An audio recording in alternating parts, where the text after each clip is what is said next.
Boa noite, torcida brasileira. Estamos começando mais edição do Revista do Esporte. Saiba que é um prazer contar com a sua companhia. Eu sei que você provavelmente ainda não se conformou com a eliminação da seleção brasileira da Copa, mas ela já está em outro. Uma Copa tão louca que, dependendo dos resultados, poderá ter uma final repetida. Já pensaram nisso? Só mais um detalhe para nos convencer de que este realmente não é um Mundial normal. O Brasil, por exemplo, repetiu o treinador, deu na mesma, agora está à procura de outro.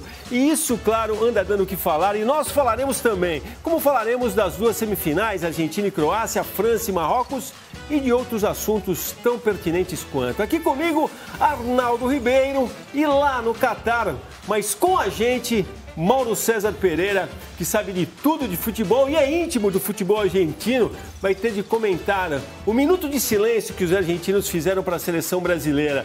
Eu sei que essa bola era dele, mas a pergunta vai ser inevitável. Pode isso, Arnaldo? Olha, faz parte. Agora, o que eu tenho visto de torcedor brasileiro que vai torcer para a Argentina até me surpreendo, viu? Tem bastante também mas você não será nesse momento. Você não será um deles? Eu não torço para nenhuma seleção. Eu sou apenas um crítico de futebol, um analista neutro. E vou usufruir das duas semifinais. Gostou dessa, sim? Eu gostei. Se eu acreditei, eu não sei. Agora eu vou perguntar para o Mauro. Você acreditou, Mauro? Você vai torcer para alguma? Você que é íntimo da Argentina? Eu não tenho torcida por nenhuma seleção. Eu torço pela seleção brasileira. Assim, você torce para a seleção? Não. Mas, assim, dependendo do contexto, você pode acabar torcendo por um time, por uma seleção, por um jogador. Eu espero que a Argentina vença amanhã, porque eu acho que seria legal ver o Messi numa final. E se ele fizer por merecer, ele pode ganhar o título, mas seria legal ver o Messi na final, bem mais legal do que a Croácia na final. Até por tudo que está acontecendo aqui, pela mobilização do torcedor argentino, invadiram aqui o país, empurram o time joga em casa. É uma torcida que tem feito uma diferença muito grande, assim como a de Marrocos, né?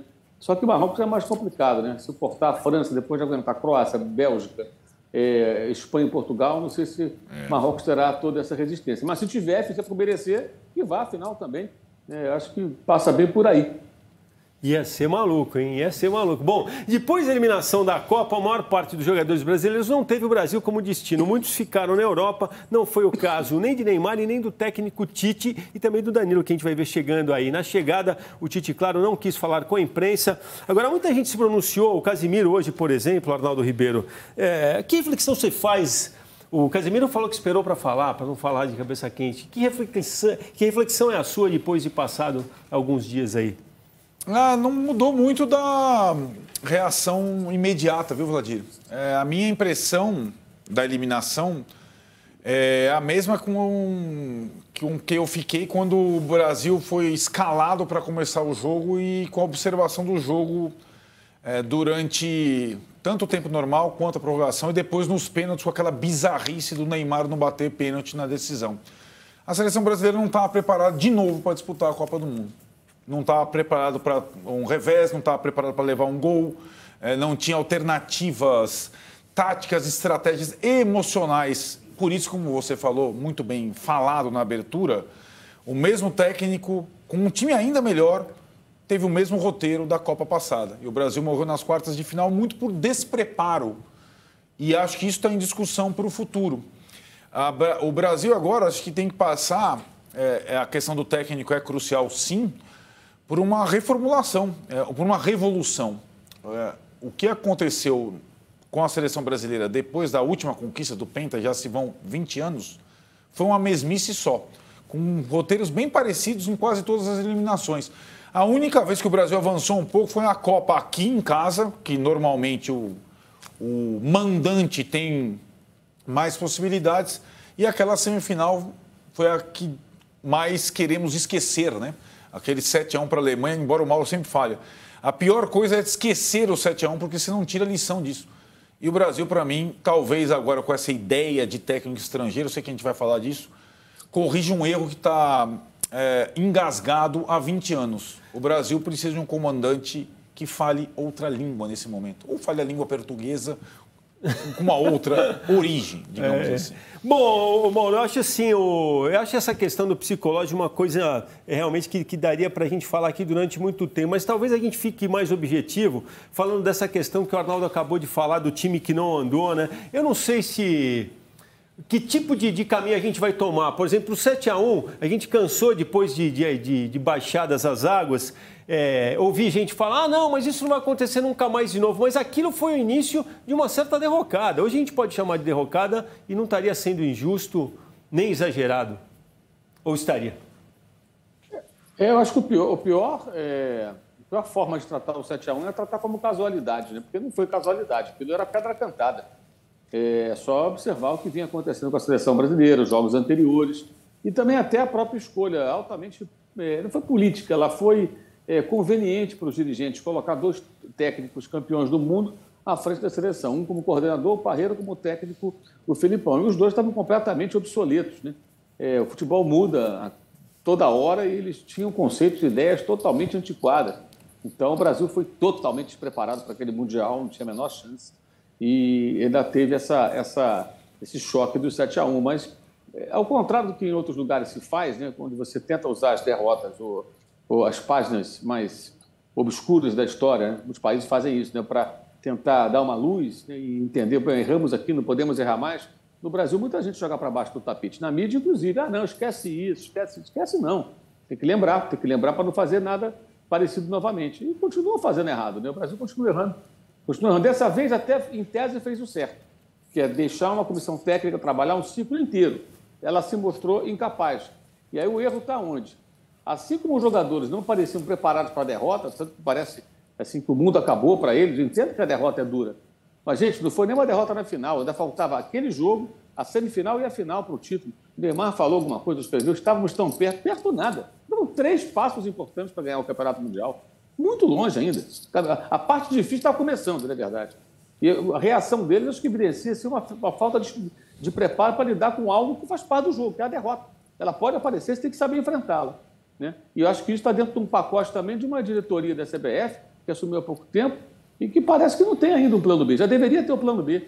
Tite deu certo, ganhou a Copa, vamos assim, renova com ele, não fica, vai embora e tal. E ele não fica, quem vai ser o cara? Eles não sabem quem vai ser. Na prática, não sabem. Tem nomes em pauta, mas algo concreto não tem. Então, vamos de novo na tentativa e erro, né? Então, aí você falou dessa coisa que teve do acerto ter deixado o Tite cumprir um ciclo inteiro.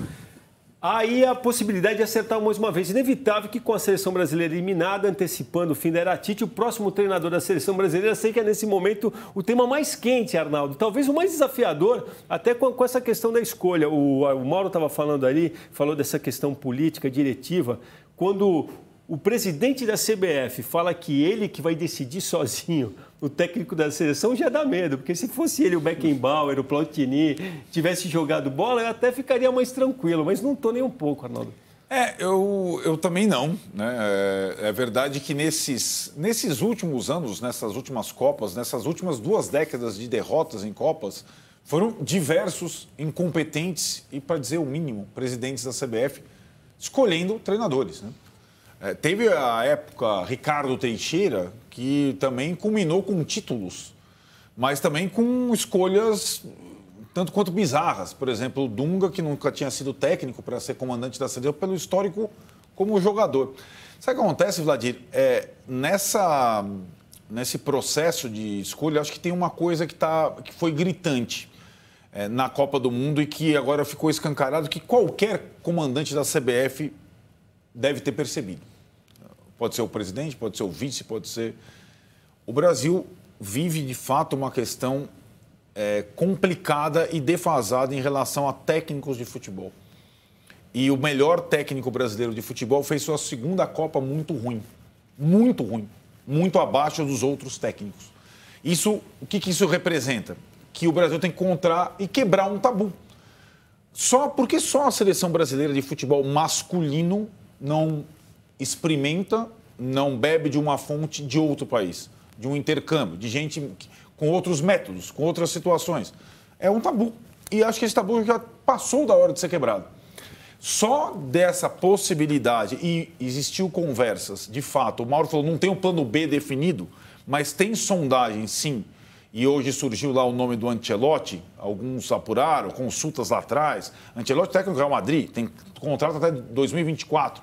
Mas esse sim seria um nome de peso, de conhecimento, de conteúdo, esse tipo de treinador que, para mim, promoveria uma revolução na forma da seleção brasileira. Não é jogar o futebol, é pensar o futebol competir. Mas aí, né, Mauro, o que fica na minha cabeça, primeiro, sobre o que a gente falou do presidente da CBF. Ele chama essa responsabilidade para ele, mas eu duvido que seja dele a última palavra.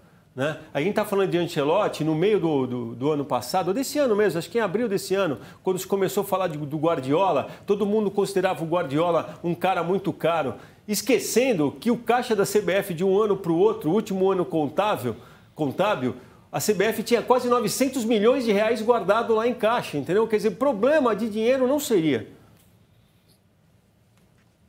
A questão é que esses técnicos dificilmente vão treinar uma seleção, né? O Guardiola, chance zero. O Ancelotti não disse não, mas também não disse sim, né? A grande questão é, o Ancelotti não disse não. Ele admite conversar. Mas dessa conversa até virar realidade, vai uma caminhada bem longa. Eu acho que quando se fala nesses nomes, eu acho que começa a se falar em nomes pouco viáveis, né? Não muito factíveis. No caso do Guardiola, chance zero, repito. O Ancelotti deixou uma porta aberta, mas é uma fresta aberta, né? Para ela ficar totalmente aberta e você conseguir realmente resolver o problema, vai demorar, vai ser uma caminhada, convencimento. Mauro, apresentar um projeto para o italiano, será que ele vem mesmo? Ele tem um contrato, o Ronaldo falou, até 2024, ele tem que romper com o Real Madrid no meio do contrato. São muitos obstáculos. Eu acho que a CBF deveria procurar um técnico mais ao seu alcance. Item 1, de preferência, experiência como técnico de seleção, que é totalmente diferente de técnico de clube.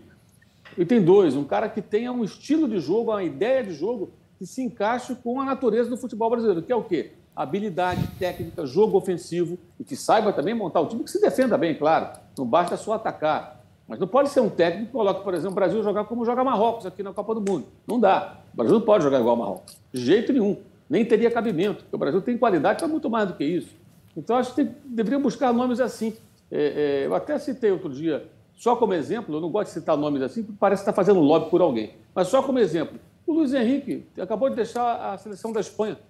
É um jovem treinador, foi um ótimo jogador, campeão europeu pelo Barcelona, fazia um bom trabalho na Espanha. A Espanha caiu, mas é um time muito jovem, uma seleção que já se sabia no começo da Copa, é muito mais para o futuro. Esse acho que pode ser um perfil, sabe, de alguém disponível e que pode abraçar a causa, que pode olhar para a seleção e falar, cara, essa é uma grande chance que eu tenho na minha carreira, fazer o futebol brasileiro voltar a ser campeão e competitivo. E o cara mergulhar nisso, sabe, viver isso intensamente. Um cara como o Ancelotti, eu não sei nem se ele tem essa fome toda.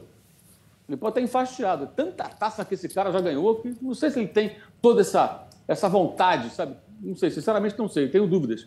Então, acho que até nessa procura me parece assim um pouco perdida, sem rumo e com criatividade zero, né? Porque falar em Ancelotti, falar em Mourinho, falar em Guardiola, peraí, até uma pessoa que não entende nada de futebol pode citar esses nomes. Só para a gente encerrar rapidinho, o nome falado se encaixa em algumas características que o Mauro falou, em outras não totalmente. Fernando Diniz, que a gente vai ver aí. Caiu de paraquedas? Não caiu de paraquedas. Sabe por quê, Vladir? Porque ele está sendo comentado, isso não sei se é bom para ele ou não, por ex-jogadores, como o Ronaldo Fenômeno, e por jogadores atuais, como o Daniel Alves, Neymar e tudo mais. Esse apoio, esse aval de uma equipe que vai ter que passar por uma reformulação, eu não sei se ajuda ou atrapalha o Fernando Diniz. Qual que é a única vantagem do Fernando Diniz sobre outros técnicos brasileiros? Ele é diferente. Ele é diferente, o que não quer dizer que ele seja a melhor opção. Ele não conquistou um título ainda na carreira dele. Ele tem muitos outros desafios, inclusive essa coisa que o Mauro falou. Ele é, essencialmente, até hoje, um técnico de clube de treino do dia a dia. E não um selecionador, né? Aquele cara que vai encontrar os jogadores uma vez por mês e olhe lá. Bom, tem bola rolando no Catar e bola voltou a rolar por aqui também. Campeonato Paulista Feminino na reta final, daqui a pouco, 9h30 da noite, tem jogo para decidir a última vaga na decisão. A outra está decidida, foi decidida ontem com o time classificado jogando fora de casa. Na partida disputada no Morumbi, o Santos sofreu um gol nos primeiros minutos do duelo. O atacante Naná marcou para o São Paulo. Mas as Sereias da Vila têm a experiente Cristiane no comando do ataque. E foi ela quem resolveu nos 45 minutos iniciais, ao marcar 2 vezes e permitir que o time da Vila fosse para o intervalo na frente do placar. No segundo tempo, o Santos buscou ampliar a vantagem e conseguiu com Fernandinha. Faltando poucos minutos para o fim do jogo, o Pardal fez mais um para o São Paulo. Mas a vitória ficou com o Peixe, que agora espera o adversário da final, que será Palmeiras ou Ferroviária, que jogam daqui a pouco na Arena Barueri. Pois é, e na ida, o jogo ficou em 4-4, hein? Promete o jogo na Arena Barueri. E por falar em vitória, o Corinthians também venceu, mas foi no basquete, no NBB. Aí o telespectador mais atento pode dizer, mas qual Corinthians? Já que a partida que a TV Cultura mostrou no sábado, ao vivo, foi entre o União Corinthians de Santa Cruz do Sul e o Corinthians da capital paulista. Pois venceu o Paulista, 91-86. A gente está vendo aí o norte-americano Davonta Thomas, que foi o homem do jogo, cestinha, com 29 pontos. Apesar do time de Santa Cruz ter tido sim também com 23 pontos. É sem Brasil, mas a Copa do Mundo segue, vai em frente, então amanhã começam as semifinais. Vamos falar dos jogos que definiram os 2 últimos classificados, Marrocos e França, que agora ficarão frente a frente na disputa por uma das vagas na final, enquanto a outra será decidida entre Argentina e Croácia, ou seria entre Modric e Messi. Talvez eles serão vistos aí na nossa passagem para o intervalo e na volta será impossível não falar dos dois. Até já.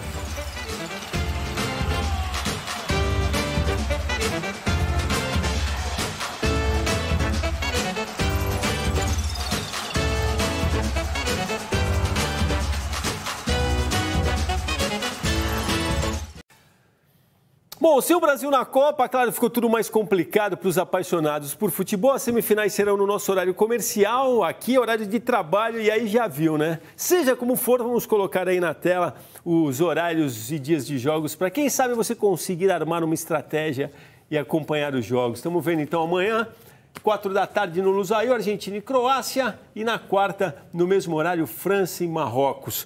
E, bom, já que a gente mostrou os confrontos das semifinais, vamos dar uma passada por eles, ver a trajetória das seleções que seguem na disputa, começando com quem entrará em campo primeiro, Argentina e Croácia. Depois de garantir a vaga nos pênaltis contra a Holanda, a equipe argentina aposta especialmente em Messi. O camisa 10 está em forma e colecionando boas atuações no Mundial. Amanhã, o técnico Lionel Scaloni não terá à disposição o lateral titular Marcos Acunha, que está suspenso por receber 2 cartões amarelos. Mesma situação do reserva Gonzalo Montiel. Tagliafico é cotado para assumir a vaga no time principal. Voltando de lesão, Di Maria estará à disposição e pode ajudar a Albiceleste na 5ª semifinal do país em uma Copa do Mundo. A Croácia chega com moral depois de eliminar o Brasil, além de não ter sofrido nenhuma derrota. Depois de 2 prorrogações seguidas, a equipe europeia sente o desgaste físico. Josko Vardiol, zagueiro poupado do treinamento do último domingo, e Brozovic, que realizou trabalhos separados, já treinam com o grupo. O técnico Latko Dalit não terá desfalques para o jogo contra a Argentina e vai contar com a liderança e ótima fase do veterano Luka Modric. Pois é, né? No bloco anterior a gente estava falando do treinador, do futuro treinador brasileiro. Aí eu te falo o seguinte, Arnaldo Ribeiro. A Argentina, a gente tem hegemonia econômica no continente. Alguma coisa está dando muito errado no nosso futebol. Estão os argentinos aí com um técnico de 44 anos, foi treinar a seleção sem ter cartel nenhum, título nenhum. E não é só o Messi. Se fosse essa a explicação, fosse só o Messi, é o jogador mais brilhante no mundo nos últimos tempos, para explicar por que a seleção da Argentina está chegando à frente da brasileira, seria mais simples. Não é só isso. E não é só jogador. Agora, treinador, eles têm melhor que os nossos. Não só na seleção, em todos os clubes. Inclusive, treinadores aqui fazendo sucesso. Atuando na Europa, inclusive. Atuando na Europa, vários. Agora, nesta Copa, tem uma marca muito distinta entre Brasil e Argentina. O time brasileiro, ele se consolidou ali na estreia, a escalação, e foi mantida independentemente do adversário. E o time que jogou contra a Croácia simplesmente ignorou o que a Croácia tinha de melhor, o meio de campo. Não vai ser assim do lado argentino contra a Croácia. O Scaloni, desde aquela primeira derrota, o tapa na cara da Arábia, que acabou com a invencibilidade, foi alterando o time de jogo a jogo, alterando o sistema de uma forma que o técnico croata ele não sabe qual time da Argentina vai jogar amanhã. Se é com 3 zagueiros, se é com 2, se é com 4 no meio, se é com o Di Maria, se é com... Isso conta em partidas decisivas de Copa do Mundo. Pode não dar em nada, a Croácia pode até vencer, mas vai dar mais trabalho, pelo menos no início da partida, do que a seleção brasileira, porque a formação brasileira para enfrentar a Croácia, ela não fazia o menor sentido. Eu acho que essa virtude de conseguir armar o time para cada adversário que tem pela frente, sem dúvida, não dá para deixar de lado, né, Mauro? Mas também é bom a gente lembrar que ele teve essa vantagem de ver o que aconteceu com o Brasil também, né? Isso é uma grande lição, né? Não é só com a nossa derrota que a gente aprende com a dos outros também, né? Claro. Mas ele vem fazendo isso antes, na linha do que falou o Arnaldo. Por exemplo, no jogo passado contra a Holanda, já na partida contra a Austrália, quando estava 2-0, ele colocou o Lisandro Martins e ficou com 3 zagueiros, já ensaiando para o jogo contra a Holanda. E contra a Holanda ele foi com 3 zagueiros. E os 2 gols aconteceram com participação dos laterais que jogaram como alas. Um sistema com 3 zagueiros, eles tinham mais liberdade para descer. O primeiro gol foi do Molina, passe para o Messi. E o segundo gol foi o gol do Messi de pênalti, sofrido pelo Acunha, lateral esquerdo. Ou seja, os alas, os laterais foram decisivos. Ou seja, e ele conseguiu neutralizar bem as ações ali do Dumfries, ali, que tinha ido também contra os Estados Unidos, que era a principal arma dos holandeses. Então, ele, de fato, eu acho que isso é o básico no trabalho de um treinador. Isso é obrigatório. Sabe? O cara mudar o time de acordo com o momento, com o adversário, joga em casa, joga fora. É impressionante que no jogo do Brasil contra a Croácia, isso não tenha acontecido antes do jogo, nem durante. Nem durante, porque ele trocou jogadores da mesma posição. Não mudou o sistema de jogo. E estava na cara ali que era necessário fazer alguma coisa, né? Então, isso que chamou muita atenção. Na verdade, eu acho que essa é uma característica, um predicado que todo técnico deve ter e que o Tite não apresentou nesse jogo. Não significa que ele não saiba fazê-lo. Mas nessa Copa do Mundo, especificamente no jogo da eliminação, o Tite não fez, deixou muito a desejar nesse aspecto. Bom, eu vou chamar aqui só uma foto que a gente separou, porque tem o Messi e o Modric de frente a frente. Há uma foto de 2006, na verdade um amistoso que foi vencido pela Croácia 3-2. Nesse jogo, o Messi fez o primeiro gol pela Argentina e o Modric estava fazendo a estreia pela seleção croata. O Messi com 18 e ele com 20, né? Então, novinhos. E eu tô falando isso porque a gente se baseia, fala muitas vezes de vitória, né? Mas só o fato, se a Croácia passa pela Argentina, que já seria um feito, mas conseguir fazer a segunda final seguida é muita coisa, né? Mas vamos para outra semifinal, que vai colocar simplesmente a seleção que detém atualmente o título de campeão do mundo, frente a frente com aquela que é de longe a grande surpresa entre os semifinalistas. A França pode até ser favorita, mas a essa altura dizer que Marrocos não pode surpreender, acho que não é o caso não, hein? A atual campeã do mundo desembarcou no Catar repleta de dúvidas por causa de desfalques importantes no elenco, como Pogba, Kanté e Benzema. Mas, para a surpresa de muitos, o técnico Didier Deschamps encontrou boas soluções e o time respondeu à altura em campo. A França ainda pode ser apontada a favorita ao título. Apesar da força coletiva, o trunfo francês é Kylian Mbappé. O atacante não tem decepcionado, é o artilheiro da competição com 5 gols e uma das armas dos azuis para chegar a mais uma final. O contraponto ao favoritismo da França é simplesmente a grande surpresa da Copa. A seleção de Marrocos já fez história ao colocar pela primeira vez um país africano entre os 4 melhores do torneio. Os Leões do Atlas deixaram para trás times como a Bélgica, a Espanha e Portugal, sempre tendo como ponto forte a organização defensiva, o que explica o fato de terem sofrido apenas um gol em toda a Copa, um gol contra, aliás.